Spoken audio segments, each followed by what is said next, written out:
Please join me in welcoming Nikoloz Lekveishvili.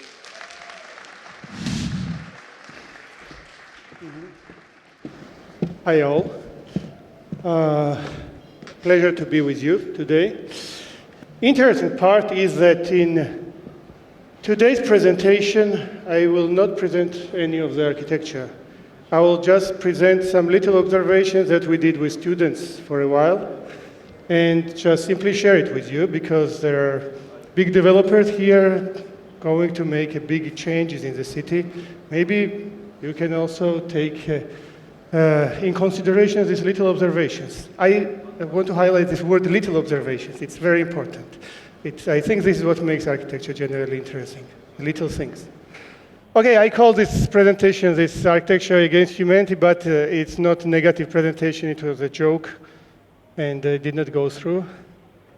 So, like this is how I generally start for myself. Also with students, I always start like this, that it's like an index board for myself and for everybody, that basically this is a structure of the presentation. First, I will speak about some very banal observations that we did around the city for the public space formations. And then we will just tell this story of one installation that we did in the city. This presentation, I want to start with these words that I think that, you know, sometimes art has the power to predict the future, predict different things. So obviously this was very abstract, these words that are penetrating the silence. You all know this song. And these words, it can be understood anyhow, not directly in direct meaning. But the first slide that I want to show is that one day, in a very casual life of Tbilisians, when nothing special had to happen, literally the words started to penetrate the city. And when these words appeared, nobody knew what does it mean. Like, is it an advertisement? Is it something? It's like end of the world. It's written time, but nothing indicating why time. And I see the quality, as I told you, because the PDF doesn't work. And in reality, this was an art installation in the city by this group. These are very important contemporary artists for our society right now. It's a duo of a poet and architect who work with words. Words are the material that they use, and this is how they paint. And one day, in one of the interviews, Mariam was mentioning that in a mystical way, like somehow the idea of a single word is a very architectural element. Like a word is like a bridge. And when it's a bridge, there's always two sides there, right? And this bridge either unites or contrasts. So either it unites us or makes us far away from each other. And even in the sentence, when you take a word out, like this is the main role of the word in our general meaning or whatever. So at some point, I will quickly pass this. City of Tbilisi decided to monumentalize this group of artists, and one of the words was placed in public area, and it's been for a long time, and I think it became part of the city's identity, and it's really great. But I really started to think at some point that maybe, like, architecture in reality is a word as well. And I will also say that I'm stealing this idea from Juhani Pallasmaa, who one day had this very important abstract that architecture is a verb. So we are, in time, whatever we do in the city, we are putting a word. And it will either unite us or it will contrast us. And it's very important for every architect, developer to understand this issue, that it will not stand and the life will not be the same anymore after every word that they put in our city.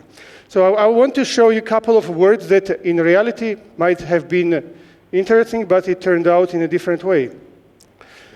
This is a painting by, it was a painting, but now it's more something like, by Gustav Rade, a German painter in 1863. This painting was made.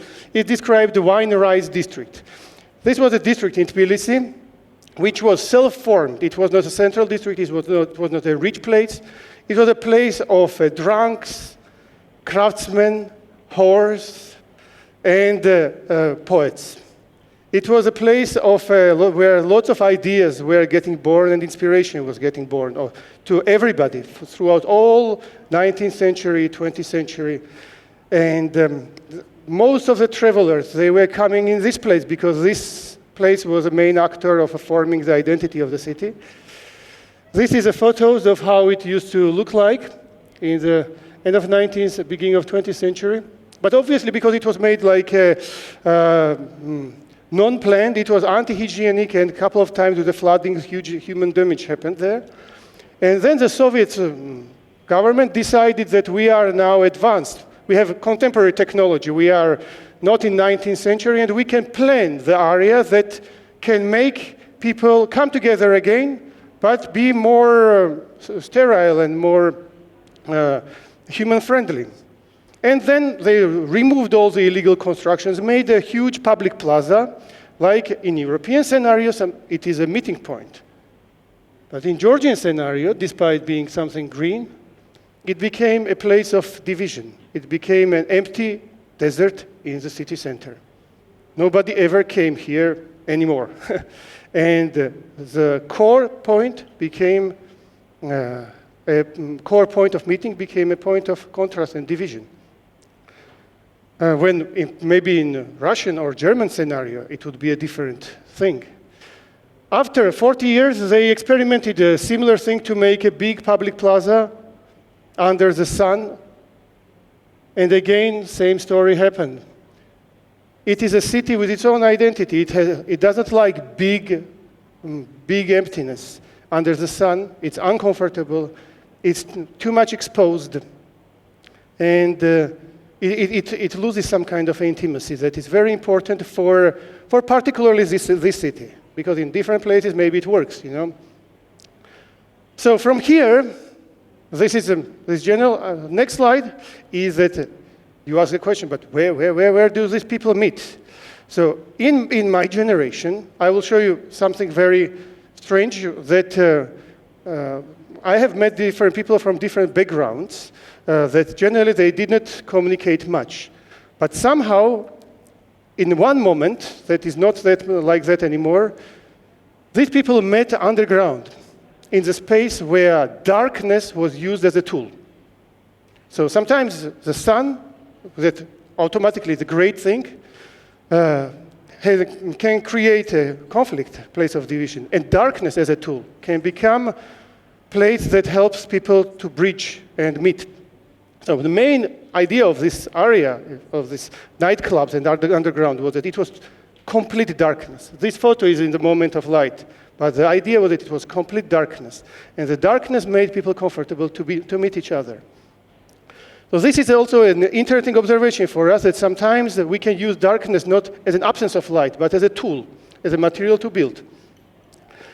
Then I will just continue. One day, all the darkness came out to the streets, and heated the parliament during one of these protests, conflict, and so on. And some moment it kind of managed to settle down, calm down, but the government felt a little bit kind of threatened that this public plaza can attack us. And let's try to do something to defragment the public plaza. And this is a very interesting case that they use green, but the green is against humans to defragment the public plaza where people were meeting.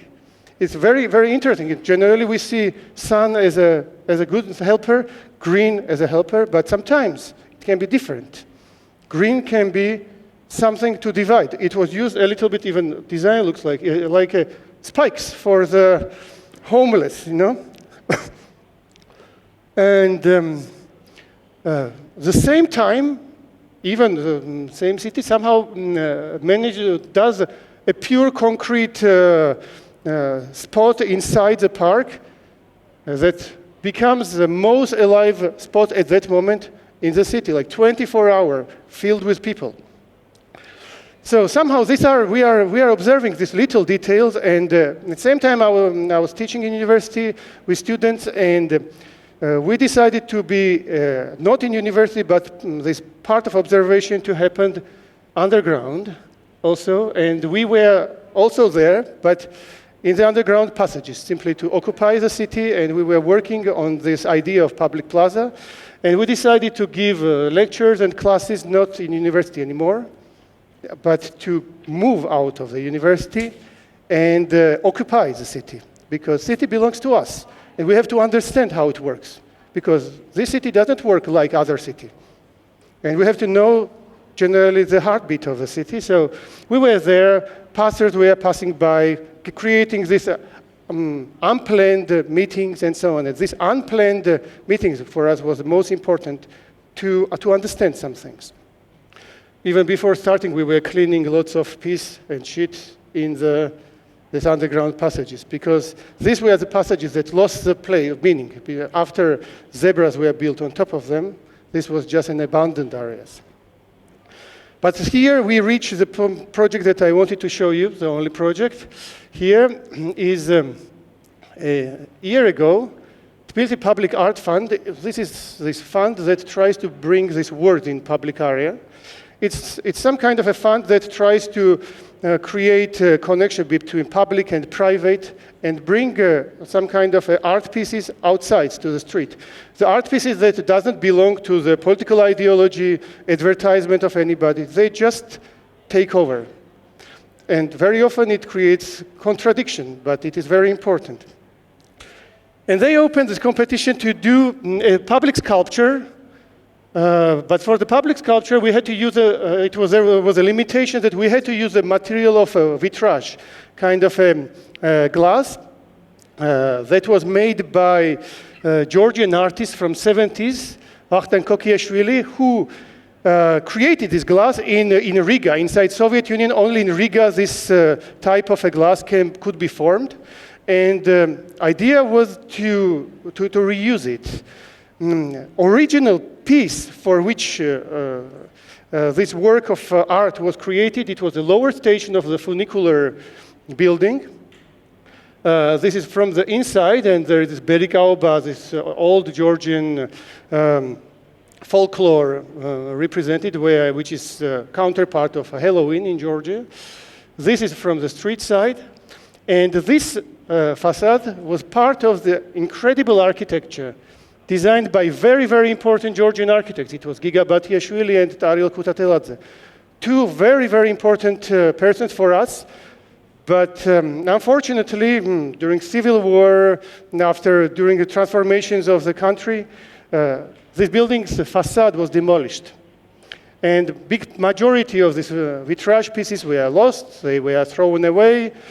And somehow Art Academy picked up some pieces, daughter of Kokyashvili picked up some pieces, and they put some pastiche on the facade of this building, despite the fact that I think that it's an incredible masterpiece. Unfortunately, we in Georgia lost lots of great works of art of 20th century, made by Georgian architects, Georgian builders, structural engineers, and right now we rediscover them sometimes.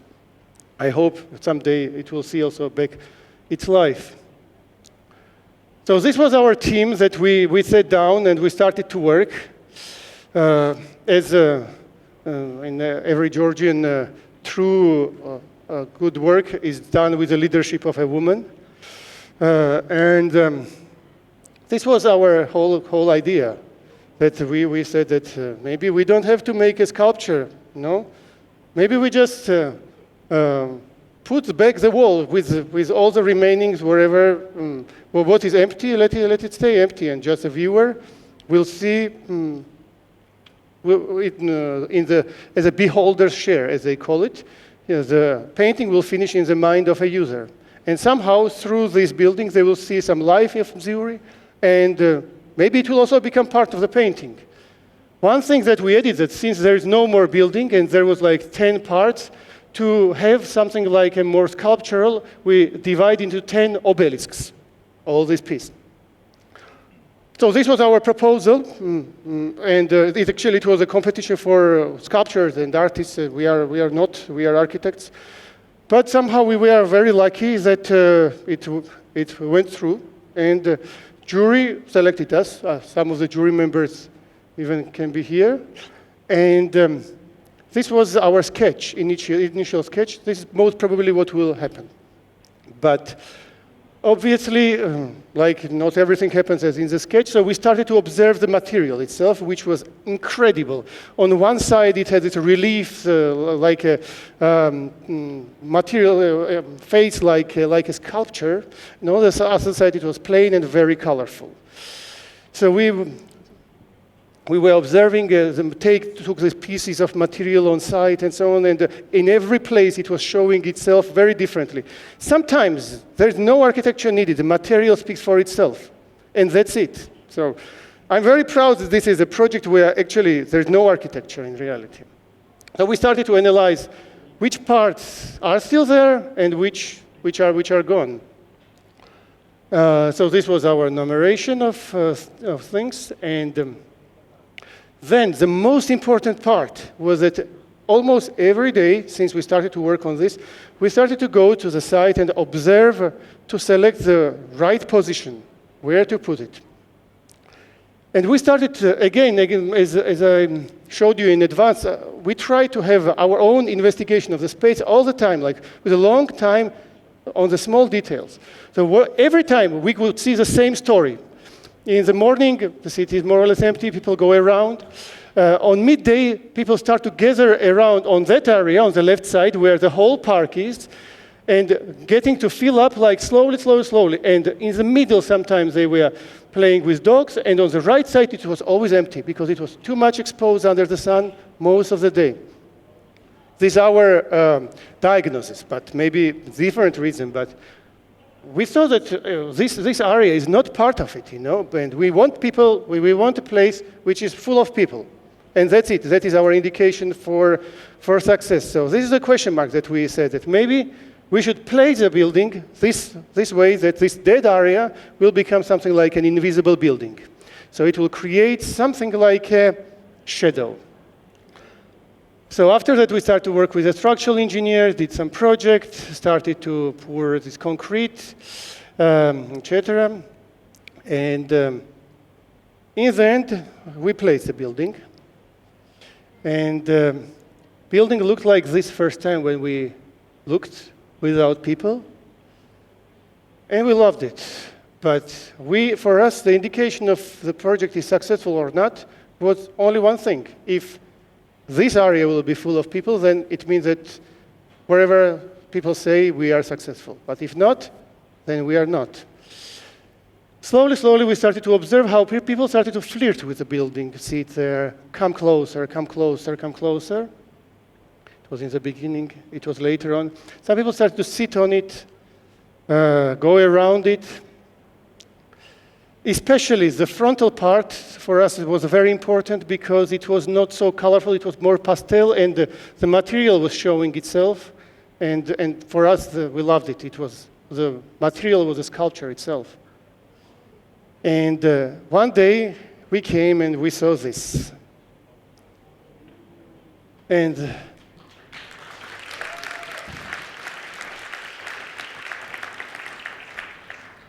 And this was a moment when we said that, okay, I think that's it.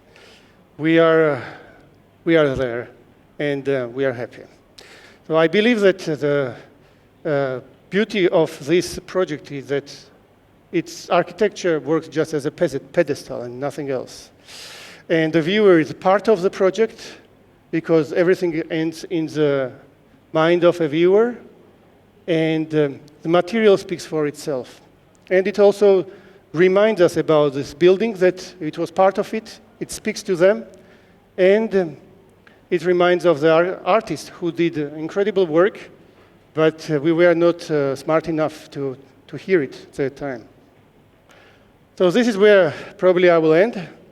And this is just to to sound more smart, I will say that sometimes big public area, public space doesn't mean something good.